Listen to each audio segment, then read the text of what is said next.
నాకు తెలిసి అతి తొందరలో మియాపూర్ నుంచి బాచ్పల్లి రోడ్ మరో సింగపూర్ అవుతుందేమో. ఎందుకంటే అక్కడ కడుతున్న ఇండ్లను చూస్తుంటే అర్థమవుతుంది. మరి ఇంత డెవలప్ అవుతున్న ఏరియాలో ఒక ఇల్లు ఉంటే మస్తుంటది కదా. ఎవరైతే ఇల్లు కొనాలని చూస్తున్నారో వాళ్ళకి ఈ వీడియోని ఖచ్చితంగా షేర్ చేయండి. కేవలం ఫ్లాట్ వాల్యూలో జస్ట్ 10% కడితే మీకు 2 BHK 3 BHK 4 BHK ఫ్లాట్ వస్తుంది.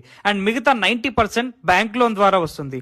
అండ్ మీరు నెల నెల ఈఎంఐ కట్టుకుంటే సరిపోతుంది. అది కూడా మీకు సైట్ హ్యాండ్ ఓవర్ చేసిన తర్వాత ఆ ఈఎంఐ అనేది స్టార్ట్ అవుతుంది. ఇది సౌత్ ఇండియాలోనే largest real estate developer. And వీళ్ళు 5000+ హోమ్స్ అనేటివి డెలివరీ చేశారు. ఈ సైట్ ఏరియా వచ్చేసి 9.5 acres అనమాట. G+33 ఫ్లోర్స్ తో మైవాన్ టెక్నాలజీ కన్స్ట్రక్షన్ వాళ్ళు నిర్మిస్తున్నారు. 2 BHK వచ్చేసి 1110 స్క్వేర్ ఫీట్ తో, 3 BHK 1353 స్క్వేర్ ఫీట్ తో, 4 BHK 2021 1900 స్క్వేర్ ఫీట్ తో ఉంటాయి. ఇది ఫుల్లీ గేటెడ్ కమ్యూనిటీ ప్రాజెక్ట్ అన్నమాట. ఇక్కడ 2 క్లబ్ హౌస్లు ఉంటాయి విత్ 85,000 స్క్వేర్ ఫీట్ తో. అండ్ 1.3 acres లో పార్క్ ఏరియా కూడా ఉంటుంది. మీకు సైట్ ని వీళ్ళు 2025 డిసెంబర్ లోగా హ్యాండ్ ఓవర్ చేస్తారు. లొకేషన్ ఆల్రెడీ చెప్పాను కదా, Miyapur to Bachupally road, highway facing. మీకు ఏం డౌట్ ఉన్నా వాళ్ళ నంబర్ నేను డిస్క్రిప్షన్ లో ఇస్తున్నాను, వెంటనే కాల్ చేయండి. అండ్ కింద ఉన్న ప్రోమో కోడ్ HY